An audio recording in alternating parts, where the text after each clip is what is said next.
Hello everyone, welcome to doctor नैयास homoeopathic wellness centre. आज का जो हमारा टॉपिक ऑफ डिस्कशन है वो है फूड, जिसका टाइटल हमने रखा है आर्ट ऑफ ईटिंग। क्योंकि आजकल जितनी भी बीमारी हो रही है, कितनी भी वायरल डिसीजेस हो रही है, सबके खिलाफ लड़ने का एक ही रास्ता है, and that is to strengthen your immunity. और इम्यूनिटी को स्ट्रांग बनाने के लिए इम्पॉर्टेंट है आप कैसा खाना खाते हो। ये जो आर्ट ऑफ ईटिंग का टॉपिक है उसको मैंने 3 पार्ट्स में डिवाइड किया है। फर्स्ट इम्पॉर्टेंट पार्ट है कि आपका फूड कहाँ से आता है, means from where do you get the food, source of food क्या है आपका, वो बहुत इंपॉर्टेंट रहता है हेल्दी लाइफस्टाइल जीने के लिए। सेकेंड पार्ट है जो फूड आप हेल्दी है जो आप घर में लाते हो उसको कैसे कुक करते हो, कौन से वेसल्स यूज करते हो, वो बहुत इंपॉर्टेंट है। And third part, how do we eat them. खाना बना लिया, खाना अच्छे सोर्सेस से ला लिया, लेकिन उसका खाने का तरीका भी सही होना बहुत जरूरी है। चलो आज स्टार्ट करते हैं। सबसे पहले सोर्स ऑफ फूड। देखिए, हम लोग आजकल बहुत सारी जगह से, बहुत सारे ऑनलाइन मार्केट से फूड खरीदते हैं, चाहे वो ग्रेन्स हो, वेजिटेबल्स हो, फ्रूट्स हो, लेकिन उसका सोर्स जेन्युइन होना बहुत जरूरी है। यूजुअली डॉक्टर्स या किसी डाइटिशियन या कहीं पर भी आप किसी हेल्थ प्रोफेशनल के पास जाओगे तो आपको रेकमेंड करेंगे कि ऑर्गेनिक फूड प्रिफर करिए। क्योंकि ऑर्गेनिक फूड का रीजन क्या है? देखिए, सबसे पहले जो फूड ऑर्गेनिक है सबको मालूम है कि वो पेस्टिसाइड्स और केमिकल्स से फ्री है। आजकल आपने देखा होगा कि बहुत सारे लाइफस्टाइल डिसऑर्डर्स बढ़ते जा रहे हैं, और ऐसे स्टडीज में पाया गया है कि जो केमिकल्स और पेस्टिसाइड्स यूज होते हैं नॉर्मल फूड प्रोडक्ट्स के लिए या वेजिटेबल्स के लिए, फ्रूट्स के लिए, वो कार्सिनोजेनिक भी होते हैं। और बहुत सारे ऐसे पेस्टिसाइड्स हैं जो आर्टिफिशियल हार्मोन्स की तरह काम करते हैं बॉडी पे, और इसीलिए आजकल फीमेल में भी हार्मोनल डिसऑर्डर्स बहुत ज्यादा है कंपेयर टू 10-20 ईयर्स बैक। इसीलिए एज अ डॉक्टर मैं ये प्रिफर करती हूँ कि मेरे पेशेंट्स और कोई भी मेरे फैमिली फ्रेंड्स ऑर्गेनिक फूड ही प्रिफर करें। ना क्वेश्चन ये है, अगर हम ऑर्गेनिक फूड प्रेफर करते हैं तो वो बहुत ज्यादा कॉस्टली रहता है। जो भी फूड अच्छा है वो आजकल कॉस्टली है, वो सोच के सब लोग अवॉइड करते हैं। ऑर्गेनिक फूड खाने से सिर्फ आप अपनी हेल्थ तो अच्छी बनाते ही है, साथ में आप इकोसिस्टम को भी उतना ही डोनेट करते हैं। जब आप ऑर्गेनिक फूड खाते हो, और मैं प्रिफर करती हूँ ऑर्गेनिक फार्मर्स जो आपके नियर बाय में है, उन्हीं से वो फूड प्रोक्योर करिए। जैसे आप दिल्ली में हो, आप मुंबई में हो, आप बैंगलोर में हो, तो आजकल बहुत सारे ऐसे ऐप आ गए हैं जहाँ पे आप ऑर्गेनिक फार्मर्स के टच में रह सकते हैं। तो उसका फर्स्ट बेनिफिट क्या होता है, वो फूड नियर बाय एरिया से आपके पास आएगा, वो ट्रैवल कम करेगा जब फार्म से पिक होता है। कोई भी फ्रूट्स, कोई भी वेजिटेबल्स, कोई भी ग्रेन्स जब बहुत ही इजीली अवेलेबल होता है, जो डिस्टेंस कम ट्रैवल करता है, उसकी न्यूट्रिशनल वैल्यू भी ज्यादा अच्छी रहती है। जैसे कि फ्रूट्स, अगर आप मुंबई में हो, आप आसपास के किसी विलेज से वो फ्रूट आपके पास आता है, बैंगलोर में हो, आसपास से विलेज से आपको फ्रूट आ रहा है, आप उसकी स्वीटनेस देखो, और वो फ्रूट जो बहुत दूर से ट्रैवल करके, या एक्सोटिक फ्रूट्स है जो बहुत दूर से ट्रैवल करके कोल्ड स्टोरेज में स्टोर होने के बाद आपके पास आते हैं, उसका न्यूट्रिशन भी कम हो जाता है और उसका जो प्योरिटी, स्वीटनेस भी कम हो जाता है। तो इसलिए मैं प्रिफर करती हूँ सबको ये कहना कि आप ऑर्गेनिक फूड्स लोकल फार्मर से ही खरीदें। उसका बेनिफिट ये होगा कि आप फार्मर्स को भी हेल्प कर रहे हो, साथ में इकोसिस्टम को भी हेल्प कर रहे हो, कार्बन फुटप्रिंट भी कम हो रही है। एक ऑर्गेनिक फूड खाने का तरीका ऐसा हो गया कि हम अपने साथ साथ हम पूरे अर्थ के बारे में सोच रहे हैं। अब हमारा सेकेंड टॉपिक है, how do we cook the food. जब खाना हम लोग बनाते हैं तो थॉट्स और वेसल्स, वो चीज बहुत इंपॉर्टेंट रोल प्ले करती है।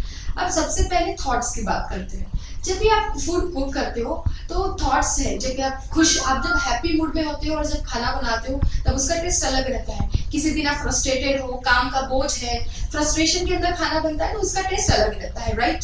एग्जैक्टली। उसी तरह एक साइंटिस्ट है मसारू इमोटो करके, आप चाहे तो वेब पे सर्च करके इसके बारे में पढ़ सकते हो। उन्होंने पूरी लाइफ इस पे निकाली थी ये जानने के लिए कि कैसे थॉट्स और एनर्जी वाटर के मॉलिक्यूल्स को इफेक्ट करती है। जिसमें उन्होंने देखा था कि जब कोई हैप्पी मूड में होता है, पॉजिटिव थॉट्स के साथ वाटर को हाथ में पकड़ता है तो उसके अंदर क्रिस्टल फॉर्मेशन अलग रहता है और सैड मूड में अलग रहता है ना। अब आप सोचो, कोई भी फ्रूट्स है, वेजिटेबल्स है, या हमारी बॉडी है, वो 70% वाटर से बनी रहती है। सिमिलरली फ्रूट्स एंड वेजिटेबल्स में भी वाटर रहता है। तो जब आप खाना बनाते हो तो आपके थॉट्स उसमें भी उतना ही इफेक्ट करते हैं। आपने अपने एंसेस्टर से हमेशा सुना होगा कि खाना बनाते वक्त अच्छी सोच होना बहुत जरूरी है।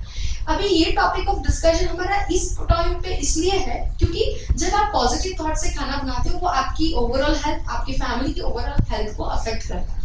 ना क्वेश्चन है, आजकल की बिजी लाइफ में सबके पास उतना टाइम नहीं होता कि they can prepare a food for family. तो उन कंडीशंस में क्या करें?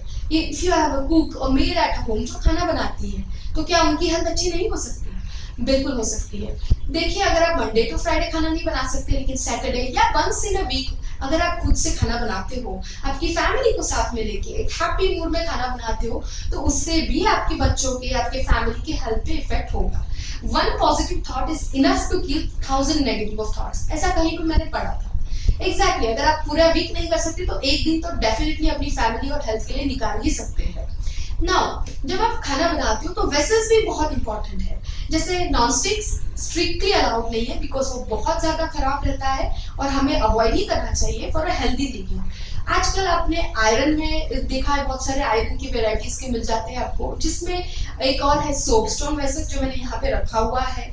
पानी हमेशा आप कॉपर वेसल्स में स्टोर किए उसको यूज कर सकते हैं, क्योंकि जब वेसल्स में कॉपर में रखे हुए पानी जब हम यूज करते हैं, वो कूलिंग इफेक्ट क्रिएट करता है, एसिडिटी रिड्यूस करता है और ओवरऑल इम्यून सिस्टम को भी स्ट्रेंथन करता है। और इसीलिए अक्सर मैं अपने पेशेंट्स को कहती हूँ कि ओवरनाइट कॉपर के वेसल्स में वाटर रखिए और उसको मॉर्निंग में पी लीजिए।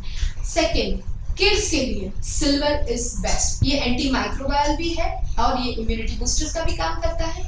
कैसे? देखिए, आप लोगों ने पढ़ा होगा कि राजा और महाराजाओं के टाइम में वेसल्स जो रहते थे वो चांदी के हुआ करते थे, और उनकी जो थॉट्स रहते थे वो बहुत ही, क्योंकि उनको कितनी सारी चीजों को साथ में लेके, कभी आपने देखा है राजा कोई एक काम करता था, वो मल्टी टैलेंटेड होते थे। उसका रीजन होता था क्योंकि उनको बहुत सारी चीजों के बारे में सोचना था, और इसीलिए शायद उनके पेरेंट्स उनको ऐसे ही खाना खिलाते होंगे। Similarly, we can use silver vessels for your kids also. मैं एक नेचुरोपैथ हूँ और मेरे एक सीनियर डॉक्टर ने मुझे हमेशा कहा था कि जो बच्चे रहते हैं वो 16 इयर्स के, यानी वो जब वो एक एक्चुअल एडल्टहुड की तरफ जाते हैं, उससे स्टार्ट होने तक उनको हमेशा खाना सिल्वर में ही खिलाना चाहिए। Instead of investing your money in buying any like tablets लाके दिया या कोई प्ले स्टेशंस लाके दिया या गेम्स लाके दिया, it's much better to invest in a silver vessel. Now second है, और आयरन की कढ़ाई जो आजकल मोस्ट ऑफ लोग यूज करना शुरू कर दी है, तो go for that vessels. Ceramic के वेसल्स भी अच्छे रहते हैं only for storage purpose, not for cooking purpose. खाने की थाली स्टील ओके, उससे भी बेहतर है अगर आप ब्रॉन्ज या पीतल की यूज करो, जो आपकी बॉडी के लिए काफी अच्छी रहती है ना। मेलामाइन है, फिर प्लास्टिक के डिजीज, वो सब स्ट्रिक्टली अवॉइड करना चाहिए। जो स्टोरेज के लिए हम लोग यूज करते हैं, ज्यादातर आजकल लोग मोस्टली प्लास्टिक ही यूज करते हैं for storage purpose. Instead of that better you shift to steel, because हम लोग कोई भी चीज प्लास्टिक में स्टोर करते हैं वो लॉन्ग टर्म इफेक्ट क्रिएट करता ही है। अभी और दूसरा रीजन है, प्लास्टिक खरीदने से आप एज यूजुअल, मैंने पहले भी बताया था, इकोसिस्टम को खराब नहीं करना है हमको, तो प्लास्टिक टोटली अवॉइड करना चाहिए। नाउ हम जो टॉपिक है, how to eat the food. खाना अच्छे से प्रोक्योर कर लिया, खाना अच्छे से बना भी लिया, अब खाने का तरीका। खाने का तरीका सबसे पहले इंपॉर्टेंट है। पर्सनली मैं प्रिफर करती हूँ कि हमेशा खाना नीचे बैठ के या क्रॉस लेग या जैसे हम लोग हिंदी में पलौठी लगा के खाना सबसे अच्छा रहता है। उसका एक बेनिफिट है, जब आप उस तरह से बैठते हैं तो जो आपके जो एब्डोमिनल मसल्स है वो जिस पोजीशन में रहते हैं वो आपको ओवर ईटिंग से बचाते हैं। तो ये हो गया एक साइंटिफिक रीजन, और शायद इसीलिए हमारे एंसेस्टर वही प्रिफर करते थे। Instead of using floor dining table जो हम लोग आजकल यूज करते हैं बड़े वाले, use a seating dining table जो आजकल मिल जाते हैं, ताकि आपका फैशन भी मेंटेन रहेगा और हेल्थ भी मेंटेन रहेगा। और खाने का तरीके में सेकेंड इंपॉर्टेंट चीज, avoid using TVs, laptops, mobiles while you are eating. आजकल हम लोगों को आदत है, एक हाथ में मोबाइल है, हम लोग व्हाट्सएप, फेसबुक, कोई भी सोशल मीडिया को यूज करते करते खाना खा रहे हैं। जब आप इस तरीके से खाना खाते हो तो आपका माइंड फोकस नहीं कर पाता है कि whether it's time to eat और टू वॉच। और जब आप देखना, जब आप इस तरीके से खाना खाएंगे, जो आपका भूख है, अगर आपको हंग्री हो 2 रोटीज के लिए, आपको शायद पता भी नहीं चला यू आर ईटिंग मोर, तो आप ओवर ईटिंग करने के चांसेस भी है। साथ में आप उस फूड को एंजॉय नहीं कर पाएंगे। जब आपको फूड को एंजॉय करना है तो उसका तरीका क्या है, पहले उस फूड को देखिए, दैट इज सेंस किया है आपने विजन से, स्मेल करिए, उसकी खुशबू लीजिए। आपने देखा होगा कभी मम्मी हमारा घर में खाना बनाती है, उसकी खुशबू से ही हमारा आधा पेट भर जाता है। एग्जैक्टली, वो बहुत इंपॉर्टेंट रोल प्ले करता है। जब आप स्मेल करते हो तो वो भी एक जो सैटिस्फैक्टरी सेंटर रहता है हमारे ब्रेन में, जो भूख पैदा करने वाला या उसको कम करने वाला, वो सेंटर पे अफेक्ट करता है और वो भी आपको थोड़ी सी हल्की सी भूख कम कर देता है। सेकेंड है, फिर उसको हाथ में लीजिए, अवॉइड यूजिंग अननेसेसरी जो फॉर्क्स है या स्पून्स है, हैंड्स, फिंगर्स, ये जो हमारी फिंगर टिप्स है वो बहुत इंपॉर्टेंट रोल प्ले करती है। हर यहाँ पे नर्व्स है, नर्व्स के पॉइंट्स है। जब आप खाना खाते हो तो जो हंगर को सेटिस्फाई वो इसी पॉइंट से होता है, वो स्पून या फॉर्क से नहीं होता। इट्स ओके, आप कभी कोई ऐसा खाना खा रहे हो जहाँ पे फोर्क का यूज करना, स्पून का यूज करना कंपलसरी है। आप कभी पॉरिज खा रहे हो तो आप स्पून से खा रहे हो, मिल्क वाली चीज खा रहे हो तो स्पून से खा रहे हो, दैट्स ओके।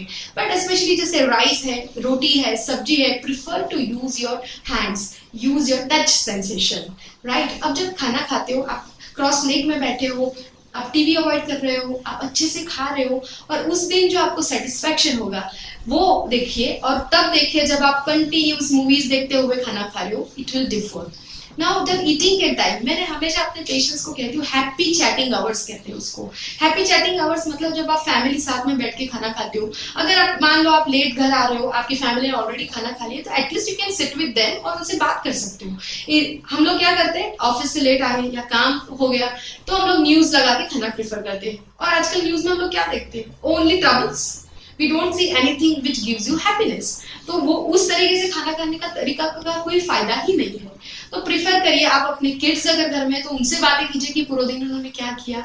आपकी वाइफ है, आपके पेरेंट्स है, आपके फ्रेंड्स है, आपके कलीग्स के साथ रहते हो, एक चैटिंग करते करते, बातें करते करते, not on chatting on a phone, chatting visually, उनके सामने, वर्चुअल चैटिंग नहीं, सामने बैठ के खाना खाइए, तो वो अच्छे से सेटिस्फाई करेगा, डाइजेशन भी अच्छा रहेगा। सेकेंड, खाना खाना का तरीका यह है कि हमेशा सोने के before going to bed 2 hours prior खाना खा लेना चाहिए। उसका रीजन ये है कि वो डाइजेशन अच्छे से होगा, और रात को आपने देखा होगा कि जो लोग लेट खाते हैं 10-10:30 तक अगर उनका एक्सटेंड हो जाता है, और फिर अगर इमीडिएटली आप सोने जाते हो तो आपका जो बॉडी का काम होता है, जो कहते हैं रिकवरी फेज, वो डिस्टर्ब हो जाता है।